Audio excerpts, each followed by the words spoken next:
Hello, नमस्कार। स्वागत है आपका अपने इस video series weekly market scenario में और मैं हूं आपका दोस्त अभिजीत श्रीवास्तव। मार्केट आपने देखा है, मस्त एकदम ज़बरदस्त वाला काम उसने किया है। ना सिर्फ हमारे एरियाज जो हमने लिए थे 25,100 का एरिया जिसे ब्रेक नहीं करना चाहिए था, ना सिर्फ उसने इसे होल्ड किया बल्कि शानदार चाल भी हमें इस वीक देखने को मिली है, जो कि बहुत ही मतलब ज़बरदस्त रहा। और आई होप आपने इस रैली को पूरी तरह से एंजॉय किया होगा, चाहे काम करके या बाहर बैठकर, बट एटलीस्ट आपने शॉर्ट सेल नहीं किया होगा, इतना मुझे विश्वास है अगर आप इस चैनल को फॉलो करते आ रहे हैं। तो चलिए अब देख लेते हैं यहाँ से मार्केट क्या कर सकती है, किस तरह की चाल हमें मिल चुकी है, अगर करेक्शन आती है तो क्या संभावनाएं बन रही हैं, सभी चीज़ों की बात करेंगे। शुरू करते हैं आज का वीकली मार्केट सिनेरियो। सो इससे पहले हम लोग सेक्टर्स की बात करें या और कोई भी बात करें, आपको दो बातें समझनी बहुत ज़रूरी हैं। पहला जो आज का इम्पोर्टेंट है पॉइंट है वीडियो के लिए, ये कि आपको यहाँ से अब जो सेक्टर्स के बारे में हम देखेंगे और चार्ट्स भी समझेंगे, लेकिन उसमें अब इनका रोल वैसे नहीं रहेगा जैसा आप समझो कि ज़रूरी ही काम करेगा, क्योंकि हम ऐसी जगहों पे पहुँच रहे हैं कि जब भी वो प्रॉब्लम आएगी, जब भी वो करेक्शन आएगी, याद रखिएगा, हम उसका आखिरी में बात करेंगे सारा क्या लग रहा है हमें, लेकिन जब भी हम उस चीज़ को देखेंगे तो याद रखिएगा सेक्टर्स के ना ही सपोर्ट, ना ही सेक्टर का कोई ट्रेंड स्पेसिफिक काम आएगा कि वो अच्छा कर सकता है तो अच्छा ही कर जाएगा। ठीक है, यहाँ से जब भी मार्केट लौटेगी इस चीज़ का हमें ध्यान रखना है, सब कुछ लौटेगा, कोई कम कोई ज़्यादा, है ना, इस चीज़ का ध्यान हमेशा रखेंगे। इसलिए सेक्टर्स किसमें ध्यान हमें देना है यहाँ से, उसके लिए ज़रूर हम देख सकते हैं चार्ट्स, अगर हम देखना चाहते हैं। लेकिन अगर हम ये सोच रहे हैं कि यहाँ से मार्केट अगर थोड़ा बहुत परेशानी में जाती है कहीं से भी और सेक्टर्स अच्छा करते रहेंगे, तो ये थोड़ा आज मेरे हिसाब से कहना ठीक नहीं होगा। यहाँ से जब भी प्रॉब्लम आएगी, उम्मीद अभी तक यही है, सब जगह प्रॉब्लम आएगी, ये याद रखिएगा, कम ज़्यादा वो हो सकता है। ठीक है, इस चीज़ को दिमाग में रखकर इस वीडियो की शुरुआत करते हैं। और जो दूसरा पॉइंट है, एज यूजुअल है कि अगर आप सेक्टर्स के चार्ट या ग्लोबल मार्केट चार्ट्स नहीं देखना चाहते तो आप इस सेगमेंट को आगे बढ़ा सकते हैं, स्किप कर सकते हैं, मैं टाइम यहाँ पे दे दूंगा। ठीक है, चलिए बात कर लेते हैं सेक्टर्स के बारे में। सेक्टर में सबसे पहले अगर हम फार्मा को देखें तो आप फार्मा देख पा रहे हो, बहुत ही शानदार चाल उसने हमें नीचे से दी थी और अभी वो थोड़ी बहुत करेक्शन कर रहा है। जो हमने बात की थी, जब तक सपोर्ट है तब तक सब कुछ अच्छा है, तो जब तक इसके ऊपर काम कर रहा है और अच्छा करता रह सकता है, कहीं कोई दिक्कत नहीं है। ठीक है, मेटल की बात करें तो मेटल ने इस वीक बहुत अच्छी चाल दिखाई है, बहुत बढ़िया तरीके से काम किया है। जो मैंने आपसे कहा था कि इससे हम उम्मीद अच्छे की कर रहे हैं, लेकिन पॉइंट क्या था कि इन एरिया से बाहर निकलना इसको ज़रूरी है। और आपने देखा है इस वीक भी अगर बहुत अच्छी चाल आई है तो आके रुका कहाँ है। ठीक है, ये एरियाज अच्छे से निकलने ज़रूरी हैं, याद रखिएगा। और जब मैं अच्छे से कहता हूँ तो आपको पता है, अच्छा कैरेक्टर और अच्छी सस्टेनेबिलिटी दोनों होनी चाहिए। ठीक है, इस चीज़ को देखेंगे, अभी कुछ भी हो नहीं सका है, सिंपली बस वो रेंज के अपर एरिया पे आ चुका है। थोड़ा हाई और लगाना चाहे तो लगा सकता है, मगर क्या पार कर पाता है इस चीज़ को हमें भी देखना बाकी है। ठीक है, बात करें अगर एनर्जी सेक्टर, तो एनर्जी सेक्टर आप देख रहे हो बहुत ही शानदार तरीके से, जैसा मैंने कहा था, याद है आपको कि नीचे आया बहुत अच्छी कैंडल से है, लेकिन जिस तरीके से वापस आ रहा है, जो हम लोग स्पेसिफिक बात करें तो मैं आपसे इस कैंडल पे आके बात कर गया था, जो आपको ये नज़र आ रही है, दिस वन, राइट। ये छोटी सी कैंडल बनी हुई थी और उसके बाद से ये जो बड़ी कैंडल आप देख रहे हो, ये मंडे की कैंडल है और उसके बाद से क्या शानदार चाल इसमें दी, राइट। तो जो हमने बात की थी, आपको याद होगा लास्ट वीक का वीडियो, बहुत अच्छी तरीके से लौट आया है। यानी जो हमारा लो है ये अब हमारा प्राइमरी सपोर्ट एरिया बन चुका है। यानी जो हम एरिया देख रहे थे उससे एक कैंडल नीचे का area, which is now this one. ठीक है, तो जब तक ये एरिया फॉलो अप हो रहा है 29,700 के आसपास, तब तक कहीं कोई दिक्कत नहीं है। सूनर और लेटर एनर्जी सेक्टर अच्छा कर सकता है, तो बहुत अच्छे तरीके से लौटा है। ठीक है, आईटी की बात करें, आईटी अपना वही थोड़ा बहुत समय बिता रहा है, हालांकि मुझे करेक्शन की अच्छी उम्मीद है कि अच्छा करेक्शन कर ले तो और हेल्दी हो जाएगा, लेकिन अगर नहीं कर रहा है तो हम ज़बरदस्ती तो नहीं कर सकते। तो बस जो भी यहाँ से हमारे साथ जो चढ़े हुए हैं, जो भी इसको देखते आ रहे हैं, साथ साथ चल रहे हैं, तो साथ साथ चलते रहना है। लेवल लगे हुए हैं, इससे ज़्यादा रिविजन अभी फिलहाल नहीं कर सकते। ऑथर की बात करें तो वो आप देख रहे हो कैसी शानदार चाल दिया है। जैसा मैंने आपसे कहा था कि अगर ये यहाँ से चाल देगा तो बहुत क्लीन चाल दे सकता है, बस सवाल ये रहेगा कि कितना।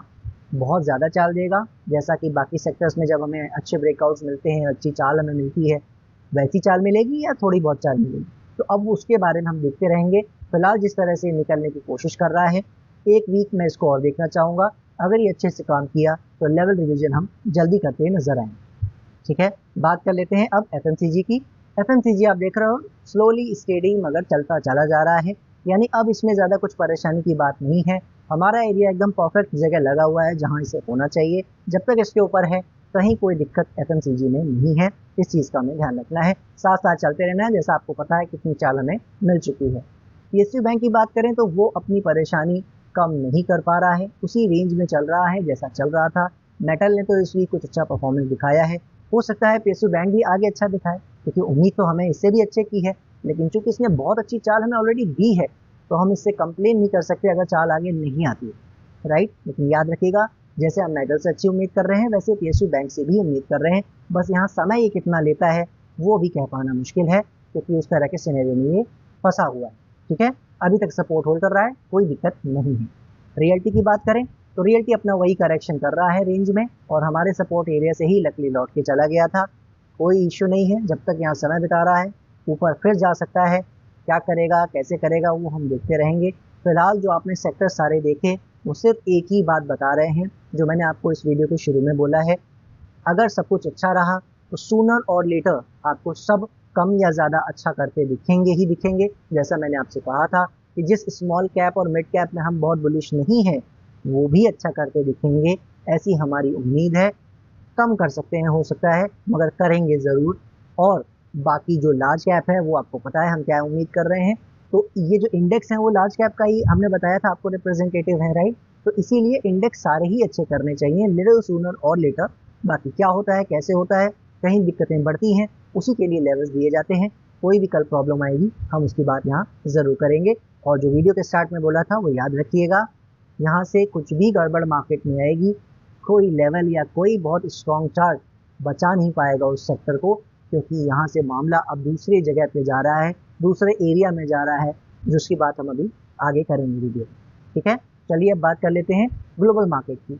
ग्लोबल मार्केट में अगर हम डेली चार्ट पे आते हैं डाउ जोन्स के, तो आप देख रहे हो शानदार चाल उसमें कंटिन्यू है, अभी तक कोई दिक्कत नहीं है। हालांकि मुझे बिहेवियर वाइज कोई बहुत शानदार नजर नहीं आ रहा है, बट स्टिल अच्छा काम कर रहा है। अच्छा काम कर रहा है तो चलता रह सकता है, थोड़ी बहुत करेक्शन आना चाहे वो कहीं से भी आ सकती है, उस चीज़ का हमें ध्यान रखना है। बाकी मुझे कोई दिक्कत नज़र नहीं आ रही है। कल को कोई प्रॉब्लम बढ़ेगी तो उसकी बात करेंगे, लेवल अभी कोई चेंज नहीं है। नैस्डैक की बात करें तो वो भी उसी जगह काम कर रहा है, इसकी डिटेल में हम बात कर चुके हैं, तो बस याद रखना है जब तक ये इस जोन में है तब तक ओके है। ये लेवल कटा तो बहुत बड़ी मुसीबत में ये फिर जा सकता है अगर डिसाइसिवली काट देता है। ठीक है, तो जब तक इसके ऊपर है कोई इशू नहीं है। रसल से हम अच्छे की उम्मीद कर रहे हैं, अभी तक शानदार चाल देखे इस वीक थोड़ा आराम किया है, कोई खास बात नहीं है। अभी थोड़ा बहुत और समय लेना चाहे वो ले सकता है। यहाँ पे हम लोग जो खेल इसमें देख रहे हैं वो कोई हफ्ते दो हफ्ते, आपको पता है हम लोग उसके लिए देखते नहीं, कुछ महीनों के लिए देख रहे हैं, राइट, कुछ मंथ्स के लिए देख रहे हैं। तो अगर यहाँ से जब भी अच्छा करेगा कुछ मंथ्स बहुत बेहतर परफॉर्मेंस हमें देखने को मिल सकती है, और हम चाहते हैं कि अच्छा करे। इसी से आप कह सकते हो ग्लोबल मार्केट जो स्टॉक मार्केट खासकर यूएस का है वो डिराइव होने वाला है इस बार, इसीलिए इस पे ध्यान रखते रहेंगे कि ये यहाँ से क्या कर रहा है। ठीक है, बात करें कैक की, अब देखो क्या शानदार चाल दे रहा है, लेकिन फिर वही बात है अभी तक काटा नहीं है, राइट, लेवल के ऊपर आ गया है ऑफ कोर्स, मगर उस तरह का हमें भी आप कह सकते हो कैरेक्टर बहुत ही शानदार है। गैप्स आपको नजर आ रहे हैं किस तरह के गैप्स बना के निकला है और किस जगह से निकला है, राइट। वही जो हमारे इंपॉर्टेंट एरियाज थे, कह सकते हो आप लोगों के लिए जो inverse head and shoulder pattern है ये, उसके बेस पे आप देखो किस तरह से गैप से निकला है। तो हो सकता है अच्छा कर जाए, मैं फिर बोल रहा हूँ बिल्कुल अच्छा कर सकता है, लेकिन हमारी उम्मीद तब बनेगी जब इन एरियाज को पार कर जाएगा। ठीक है, जब तक वो नहीं होता है तब तक हम इसको किसी भी तरह से भरोसा नहीं कर सकते।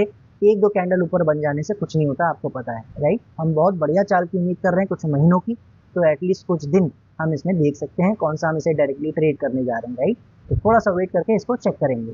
डेक्स की बात करें वो ऑलरेडी आप देख रहे हो शानदार चाल दिखा रहा है, पुरानी रेजिस्टेंस एरिया को इस वीक काट गया है वो भी गैप से। और जो मैं आपसे कह रहा था कि कैक अच्छा कर सकता है, उसकी सिर्फ उम्मीद इसीलिए नजर आ रही है क्योंकि बाकी इंडेक्सेस भी अच्छा कर रहे हैं। यूपी 100 अभी वहीं शांति से खड़ा है, कोई प्रॉब्लम नहीं है। जितना ये यहाँ रुकेगा याद रखिएगा वो अच्छा ही है, खराब नहीं। इसीलिए मैंने कहा था जब ये रेजिस्टेंस एरियाज कटेंगे तब इसमें एक नई चाल की शुरुआत होगी, जब तक नहीं हो रही है कोई दिक्कत नहीं है। जापान आपको जैसा मैंने कहा था इसने एक रेंज चुन ली है और आप देख रहे हो इस बार वो हायर लेवल पे आ चुका है, इवन पुराने हाई को भी काट रहा है। लेकिन जैसा मैंने आपसे कहा था, ये एरिया कटना अब ज़रूरी है। जब तक ये नहीं कटेगा तब तक तो आप ये समझ लो कि ट्रेंड की क्लैरिटी हमें नहीं आएगी। प्रॉब्लम आगे आ सकती है कभी भी। अभी इस चाल से कोई भी मीनिंग निकालना नहीं है, ठीक है। देखते रहेंगे इसको क्या कर रहा है। ओवरऑल अभी अच्छा कर रहा है। ब्राज़ील की बात करें, करेक्शन मेरे हिसाब से एक ढंग ढंग की आप कह सकते हो चुकी है। थोड़ा समय लेना चाहे ऑफकोर्स ले सकता है। उसके बाद हम इसमें फिर से एक चालू करके और देख सकते हैं आने वाले महीनों में। और मैं जैसा बताता आ रहा हूँ, ब्राज़ील वालों बिल्कुल मेरे हिसाब से उनको अलर्ट हो जाना चाहिए। आने वाला समय उनका मुझे फ़िलहाल अच्छा दिख रहा है, बाकी देखते हैं क्या होता है। अब आ जाते हैं अपने डॉलर इंडेक्स के चार्ट पर। डॉलर इंडेक्स जैसा आप देख पा रहे हो किस तरह की कंडीशन में है, वो उसी जगह पे रेंज में कर रहा है काम जो मैंने आपको ये एरियाज दिखाए थे। ये सपोर्ट के एरियाज हैं और उसी के आसपास वो रोग आ रहा है। और मैंने आपसे कहा भी था कि थोड़ा चाल ऊपर आ जाए, उल्टा बाउंस आ जाए तो कोई प्रॉब्लम नहीं है। यहाँ से जो लोग उम्मीद कर रहे हैं, आप देखो वो भी नहीं दे रहे हैं, वो वहीं पे एकदम रुला के खड़ा हुआ है। हो सकता है आगे आ जाए, याद रखिएगा, क्योंकि इसके पास समय की कमी नहीं है, तो उस चीज़ को ध्यान रखेंगे। लास्ट वीडियो से लेकर, या कहना चाहिए कुछ हफ्ते से वीडियो से लेकर अब तक कोई चेंज नहीं है, तो इसमें ज़्यादा टाइम वेस्ट करने का फ़ायदा नहीं है। कुल मिला के ग्लोबल मार्केट हमने देखा पॉजिटिविटी ही बड़ी है। जो थोड़ा नेगेटिव साइड चले गए थे वो भी पॉजिटिव साइड आने की कोशिश कर रहे हैं। तो अभी तक सब कुछ ज़बरदस्त तरीके से नज़र आ रहा है। हमारी मार्केट जैसा मैंने आपसे कहा था आउट परफॉर्म करेगी, उसके रास्ते अलग हैं। और डाउ जोन्स के रास्ते और यूएस मार्केट के, चाहे ग्लोबल मार्केट के रास्ते अलग हैं। आपने देखा बहुत बढ़िया तरीके से उसने काम करके दिखाया है। जैसी चाल इंडिया में आई है वैसी यूएस में तो नहीं आई है, राइट। तो बहुत अच्छा काम हुआ है, फर्स्ट क्लास तरीके से। बस देखना है और यहाँ से क्या होता है, और उसकी ही बात अब सीधे चल के कर लेते हैं। सबसे पहले आ जाते हैं बैंक निफ्टी के चार्ट पर। तो अब हम इसको आ जाते हैं बैंक निफ्टी के चार्ट पर। ये रहा बैंक निफ्टी का चार्ट, राइट। सॉरी, मैं आपको स्मॉल कैप और निफ्टी जूनियर दिखाना भूल गया। स्मॉल कैप को देख लें तो अगर स्मॉल कैप में कोई ऐसा कुछ खास बात नहीं है, रेंज में ही काम कर रहा है, कोई खास दिक्कत नहीं है। तो जब उस पर रेंज में ही चल रहा है तो ज़्यादा कुछ खास कहने की बात ही नहीं है, राइट। और बात करें अगर जूनियर निफ्टी की, वो आपने देखा अच्छा परफॉर्म कर रहा है। फर्क दिखा आपको? मैं जो आपको यहाँ बताने की कोशिश करता आ रहा हूँ कि स्मॉल कैप और मिड कैप इंडेक्स भले इतना ऊपर आ गए हैं, लेकिन अब उनका परफॉर्मेंस फैब मार्च से नहीं आ रहा है। क्यों मैंने आपको बताया था मार्च में, याद आ रहा है? इसीलिए बताया था कि इनसे क्यों दूर रहना है। आपको इसका एग्जाम्पल अभी दिख रहा है। हालांकि बहुत बड़ा फर्क नहीं है ये, इससे बहुत खुश नहीं होना है, लेकिन आपको मैं दिखा इसीलिए रहा हूँ कि आप देखो सेम चार्ट था दोनों का, राइट। दोनों एक ही तरीके से काम कर रहे थे, इसी रेंज में, वो भी इसी रेंज में काम कर रहा था, वो अभी भी इसी रेंज में काम कर रहा है। और ये ठीक है क्योंकि इसमें लार्ज कैप का पोर्शन है और इसीलिए आप देख रहे हो ये परफॉर्म करना शुरू कर दिया है। तो हम इतना कह सकते हैं सारे ये इंडेक्सेस को देखकर कि कहीं ना कहीं लार्ज कैप में जो अभी बीच में चाल रुक गई थी, जिसकी बात हम कर रहे थे कि लार्ज कैप अच्छा कर सकते हैं, पहले उन्होंने किया भी। स्मॉल कैप मिड कैप तो पहले से अच्छा नहीं कर रहे थे, स्पेसिफिक स्टॉक की बात नहीं कर रहे हैं, आपको पता ही है। लेकिन बाद में आपने देखा है लार्ज कैप जो बीच में रुक गए थे, फिर से लास्ट 1-2 वीक्स में उनमें हलचल और एक चाल आनी शुरू हो गई है, जिसका ये आपको सबसे बड़ा सबूत अभी का भी नज़र आ रहा है, राइट।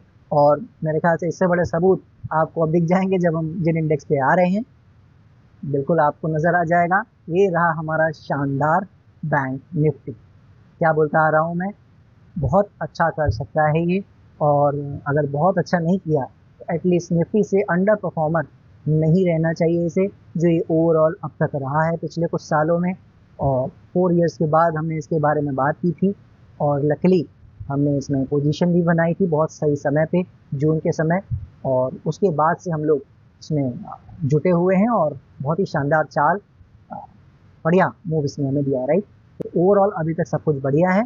छोटी मोटी करेक्शन के नाम पर, जैसा मैंने आपसे पहले भी कहा था, 1000-2000 पॉइंट इस तरह की करेक्शन कभी भी कहीं से भी आ सकती है। बैंक निफ्टी 54,000 का इंडेक्स है, मतलब 2-3% तो कुछ भी नहीं होता है, राइट। और 2-3% का मतलब ही हो गया आप बात कर रहे हो 1500 और 2000 पॉइंट करेक्शन, ठीक है। उतने की हम हमेशा लेके चलना चाहिए, उससे ज़्यादा करता है तो फिर इसको देखेंगे कि क्या चाह रहा है। और ये आ गए हम लोग निफ्टी के चार्ट पर, ठीक है। निफ्टी आप देख रहे हो कितना बढ़िया काम किया उसने, शानदार चाल हमें दी, कहीं कोई प्रॉब्लम आप देख रहे हो नज़र नहीं आ रही है। जो हमने लेवल रिवाइज किए थे लास्ट वीक, आप देखो वहाँ से भी नीचे नहीं गया। जो मैंने आपको एक कंडीशन दी थी कि वीक के जो पहले 3 डेज हैं वहाँ पे उसको गिरना नहीं चाहिए, ये 300-400 पॉइंट भी याद आ रहा है, वो 300-400 पॉइंट भी फॉल नहीं आया, उसी से वो ऊपर ही निकाल के लेके गया है पहले। जो मतलब हम एक्सपेक्ट कर रहे थे कि पहले चाल ऊपर आनी चाहिए, बाद में करेक्शन कर सकता है, अभी तक वो उस हिसाब से काम कर रहा है। तो आखिर ऐसा क्या प्रॉब्लम या क्या अपडेट है जिसके बारे में मैं बताने के लिए शुरू से आपको भूमिका बनाता आ रहा हूँ इस वीडियो में, उसको समझ लेते हैं सबसे पहले। या सबसे पहले पूरी मोटी पिक्चर एक बार आज समझ लेते हैं, ताकि कहीं किसी को कोई कंफ्यूजन ना रहे। ठीक है, सबसे पहली चीज़ ये है, जो हम लोग ब्रॉडर कॉन्टेक्स्ट में बात करते आ रहे थे, कि 25,000 का एरिया हमारी नज़र में रेजिस्टेंस था, और वो टॉप नहीं लग रहा है मुझे, वहाँ टॉप नहीं लगना चाहिए। ब्रॉडर कॉन्टेक्स्ट हमारा अच्छा रहेगा जब तक ये रैली चल रही है, कहीं कोई इशू हमें नज़र नहीं आ रहा है। अभी इसमें और चाल बाकी है, हालांकि हम अपने एंड फेज की ओर बढ़ रहे हैं। अब वो एंड फेज कितना बचा है, 1 मंथ का बचा है या 6-7 मंथ्स का बचा है, वो हम नहीं बता सकते। वो ये जब तक पहला एक्ट नहीं दिखाएगा, ऐसा कुछ अग्रेशन नहीं दिखाएगा डाउन साइड का, ऐसी कोई प्रॉब्लम नहीं दिखाएगा, वो हमें पहले टॉप पे कभी पता नहीं लगेगा, याद रखिए। वरना टॉप प्रिडिक्ट करने वाले आपको पता है, ये आपको चैनल अगर वीडियोस 2021 से दे रहा है, तो ऑडियो आपको कोरोना के टाइम से दे रहा है, राइट। आप हमारे टेलीग्राम ग्रुप और वीडियो ग्रुप और चैनल पर जाके देखिए। पॉइंट क्या है कि अब ये जिस जगह पे जा रही है, वो हम आपको पहले बताते आ रहे हैं ब्रॉडर सेंस में, कि हम वो 60-70 के दौर में पहुंच गए हैं। अब हम 100 ईयर्स से ज़्यादा जी जाएंगे, या हम ये 60-70 ईयर्स में ही हमारा काम पूरा हो जाएगा, ये हम कभी नहीं जान सकते। तो हम अपने एंड जोन में आ चुके हैं इस पूरे चाल में। ठीक है, जो ये 15,200 से चाल शुरू हुई थी, और उस तरह की चाल जब आपको मिल जाती है, तो आप ये नहीं कह सकते कि इस महीने ये टॉप लगेगा या अगले साल टॉप लगेगा। मगर ये जो चाल शुरू हुई है 2022-2023 से, इसका कहीं ना कहीं एक बहुत अच्छा, आप कह सकते हो, समय अब आ रहा है। तो एक अच्छी चाल तो हमें मिलेगी ब्रॉडर सेंस में, जो हम बात कर रहे हैं कि लार्ज कैप में मिल सकती है, मिड कैप स्मॉल कैप थोड़ा मिक्सचर रहेगा। लेकिन पॉइंट क्या है कि ये उस जगह पे आ गया है, मैं फिर दोहरा रहा हूँ, जहाँ पर हमें बहुत कॉशियस रहना है। लार्ज कैप में अधिक से अधिक काम करना है, मिड और स्मॉल कैप में सिर्फ वहीं बने रहना है जहाँ हम 3-4-5 ईयर से उससे ज़्यादा समय के लिए देख रहे हैं। अदरवाइज वो बहुत ही डेंजरस एरियाज इस समय दिख रहे हैं। आपने देखा भी है, जिन स्टॉक में फॉल आई है, ऑलरेडी 30-40% से ज़्यादा फॉल कई स्टॉक्स में आ चुका है, राइट। तो उस जगह पे थोड़ा अपने आप को कंट्रोल करके रखेंगे। ब्रॉडर सेंस आपको यही बता रहा है कि बहुत सोच समझ के चलना है। शॉर्ट टर्म में हम आपको जो अपनी सेंस और साइकोलॉजी हमें दिखती आ रही है, क्योंकि टॉप तो कभी कोई नहीं बता सकता, चार्ट तो कभी नहीं बता सकता, राइट। जो भी चार्ट के रीडर्स हैं, हमारे जैसे टेक्निकल एनालिस्ट हैं जो भी दोस्त, वो कभी भी टॉप पे नहीं बता सकते कि ये टॉप लग जाएगा। और अगर ऐसी कोई बात कर रहा है, तो याद रखिएगा, सिर्फ वो आपको बेवकूफ़ बना रहा है, और अपने आप को भी शायद बेवकूफ़ बना रहा है, क्योंकि टॉप प्रिडिक्ट करना इतना आसान होता तो फिर क्या था। ठीक है, एक ऑप्शन होता है, एक एरिया होता है कि हाँ, प्रोबेबल एरिया है, जिसको मैंने भी आपको बताया, प्रोबेबल एरिया था 15,000 के आसपास, राइट, बॉटम लगने का। प्रोबेबल एरिया था 18,000 के आसपास एक टॉप लगने का। हमने लेकिन ये नहीं कहा कि वहाँ टॉप लग जाएगा। ठीक है, तो पॉइंट यही है सिर्फ आपको, जो मैं समझाना चाह रहा हूँ, कि ऐसे टॉप पे हमें पता नहीं लगेगा ये सब क्या हो रहा है, कैसे हो रहा है। जब एक करेक्शन, एक फॉल हमें दिखेगी, एक कुछ इंपॉर्टेंट लेवल कटे नजर आएंगे, तभी हम समझ पाएंगे मार्केट क्या चाह रही है। क्योंकि उसमें जो इंडेक्सेस के बिहेवियर्स होंगे, जो बाकी चार्ट आपको मैंने बताया यहाँ पे कि हम लोग सिर्फ 1-2 इंडेक्सेस नहीं देखते हैं, कई जो चार्ट नहीं भी है उनको बनाकर हम लोग देखते हैं, कई डेटा पॉइंट्स को भी देखते हैं। तो 30-40 चार्ट जो हम चेक करते हैं, उनमें कहीं ना कहीं जब एक हमें दिखने लगेगा प्रॉब्लम शुरू हो गई है, तभी हम उसकी बात कर पाएंगे। लेकिन अभी ऐसा कुछ भी नहीं दिखा है, ना ही हमारे शॉर्ट टर्म के लेवल ब्रेक किए हैं, तो फिर ब्रॉडर पर्सपेक्टिव में कुछ खराब होने का तो कोई सवाल ही नहीं है। ठीक है, तो इसीलिए ब्रॉडर पर्सपेक्टिव अच्छा है, मगर ये याद रखना है कि जो अच्छा समय था वो काफ़ी हद तक निकल गया है, कुछ और हमें मिल सकता है। अब वो कुछ और थोड़ा ज़्यादा है या थोड़ा कम, ये वक्त बताएगा, क्योंकि स्टॉक स्पेसिफिक तो सबकी अपनी जर्नी है, आप क्या कर रहे हो, कैसे कर रहे हो। मैं जो यहाँ गाइड कर सकता हूँ वो कोर्स करूँगा। स्टॉक के लिए मैंने खुद भी प्रॉमिस किया है कि मैं ज़रूर वीडियो बनाने स्टार्ट करूँगा और उनके लेवल्स देना शुरू करूँगा, जैसे ही मुझे थोड़ा बहुत समय मुझे मिलता है। वो मेरा प्रॉमिस आप याद रखिएगा। थोड़ा डिले हो सकता है, लेकिन ना हो स्टार्ट ऐसा नहीं हो सकता है, सूनर और लेटर हम उसको स्टार्ट करने ही वाले हैं। लेकिन पॉइंट ये है कि आपके वो स्टॉक रिलेटेड होंगे नहीं होंगे, उस चीज़ को ध्यान रखना है ना, थोड़ा उस पर इस चीज़ को काम करना है। बात करें शॉर्ट टर्म की, ब्रॉडर पर्सपेक्टिव आपको बता दिया है क्या चल रहा है। शॉर्ट टर्म में जैसा मैं आपको समझाने की कोशिश कर रहा हूँ कि यहाँ लेवल वाइज चल रहे हैं। लेवल वाइज में आपने देखा कि 25,000 जब हमने बात की थी कि टॉप नहीं लग रहा है, उस तरह अब हम 26,200 300 आ चुके हैं। अब मैं आपको बताना ये चाह रहा हूँ शॉर्ट टर्म में प्रॉब्लम क्या है। अब यहाँ से रेजिस्टेंस की भरमार रहेगी, रिट्रेसमेंट की, एक्सटेंशन की या ट्रेंड लाइन की बात नहीं कर रहा हूँ मैं। तो इस रेजिस्टेंस बहुत तरह के होते हैं, साइकोलॉजिकल रेजिस्टेंस भी होते हैं और बहुत तरह के रेजिस्टेंस होते हैं, ठीक है। तो अब यहाँ से आप कह सकते हो बहुत सारे रेजिस्टेंस अब आएंगे और उसमें किस लेवल पे कहाँ जाके ये तकलीफ कर देगा कोई नहीं बता सकता, ठीक है। मेरे दिमाग में 2-3 लेवल्स हैं, वहाँ जाके अगर मुझे कोई तकलीफ होती नजर आएगी तो मैं आपको बता दूंगा कि हाँ ये वो लेवल है, यहाँ दिक्कत आ सकती है। अभी मैं पहले आपको अब यहाँ लेवल बता दूँ उसका कोई फायदा नहीं है, राइट। क्योंकि थोड़ा थोड़ा आप कह सकते हो रेंज थोड़ी वाइडर है, इसीलिए उस पर डायरेक्टली बात करने का फायदा नहीं। जैसा आपने देखा था तो मैंने आपको 24,600 से 25,000 बताया था, तो रुका वो कहाँ जाके 25,100 200 के आसपास। तो वो एक इसीलिए कहते हैं ना एरिया होता है प्रोबेबल।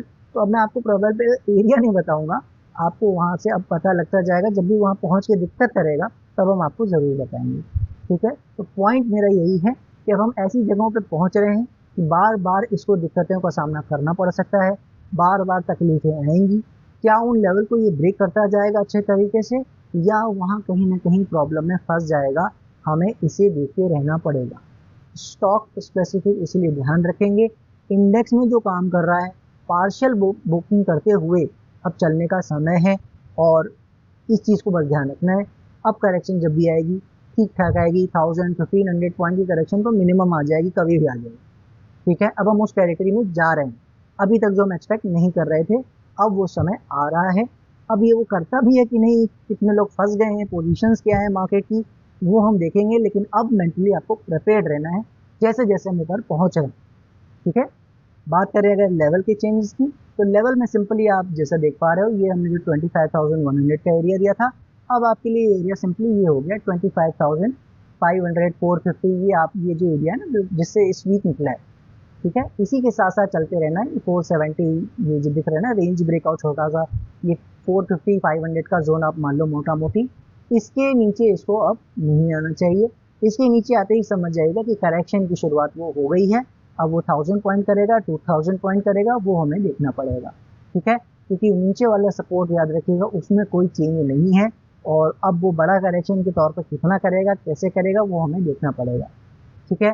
और याद रखिएगा जो ब्रॉडर सेंस में हमने बात की है, ये जो दूरी बची है 60-70 वाली या 100 ईयर्स वाली, उसमें इस बात को ध्यान रखना है कि वो जो करेक्शन होगी वो 5-6 मंथ्स या उससे बड़ी होगी, ऐसा मेरी आज उम्मीद है।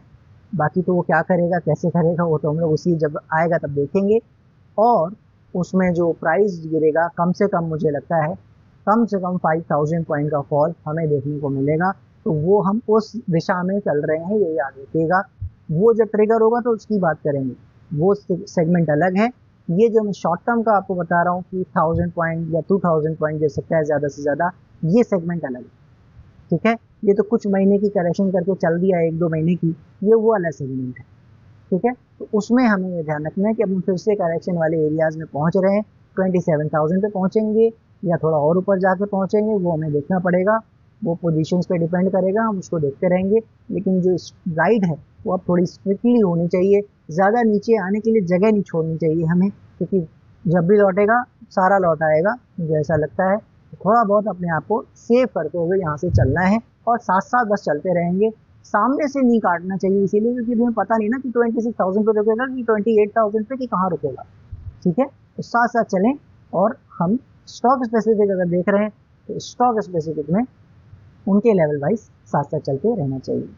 आशा करता हूँ मैं अपनी बात आपके सामने रख पाया हूँगा। इन्वेस्टर को तो वही बात है जैसे मैंने पहले ही बता दिया सारी चीज़ें, उन चीज़ों पे ध्यान रखें जो हमने आज डिस्कस किया है। और ट्रेडर्स जैसा मैंने बात की यहाँ पे, वो बहुत ही अब ज़्यादा 7-8 मंथ साइड वाले ट्रेड ना लेके, बहुत पोजिशनल ट्रेड ना लेके, ये जो 1-2 मंथ्स वाले ट्रेड हैं उन पे ज़्यादा फोकस करें। और जैसा मैंने कहा सबसे जो एक वर्स्ट ट्रेड में आज आपको और बताना चाहूँगा, आप ऐसी जगह पहुँच रहे हो जहाँ से करेक्शन की शुरुआत होती है तो कई बार गैप डाउन के तौर पर होती है, ठीक है। मैं ये नहीं कह रहा हूँ इस बार शुरू होगी तो गैप डाउन के तौर पर होगी, मगर संभावना रहेगी उसकी, ठीक है। तो इसीलिए सबसे जो खराब ट्रेडर होता है ऐसे समय में वो होता है जो 2-3-4 डेज के लिए काम करता है, ठीक है। इंट्राडे में प्रेफर नहीं करता हूँ, बहुत ही कम प्रोफेशनल है उसके जो उसमें काम अच्छा कर पा रहे हैं। तो इंट्राडे में तो नॉर्मल बंदे को तो दूर ही रहना चाहिए। और कोई काम कर रहा है, थोड़ा बहुत सीख सीख के पैसा कमाना चाह रहा है, खुद मार्केट से सीख रहा है, अगर किसी मेंटोर की सलाह नहीं ले पा रहा है, तो फिर उसको सिंपल सी बात यही है कि उसको यहाँ पे कम से कम 1 मंथ 2 मंथ की पोजीशन बनानी चाहिए, क्योंकि उसमें उसी टाइप का जो प्रॉफिट और लॉस होगा उसी लेवल का होगा, कि गैप डाउन होंगे तो उनको ज़्यादा परेशानी नहीं है। ठीक है, आशा करता हूँ मैं अपनी बात आपके सामने रख पाया होगा। वीडियो अगर पसंद आ रहा है, हमारे व्यूज़ अगर आपको जो एनालिसिस है अगर पसंद आ रही है, दोस्तों से शेयर इसे करना मत भूलिएगा। लाइक का बटन और सब्सक्राइब का बटन दबाने में आपका कोई भी चार्ज नहीं लगता है, फ्री ऑफ कॉस्ट है, उसको दबाते जाइएगा। दीजिए मुझे इजाज़त, नेक्स्ट वीक मिलेंगे, तब तक के लिए जय हिंद जय भारत।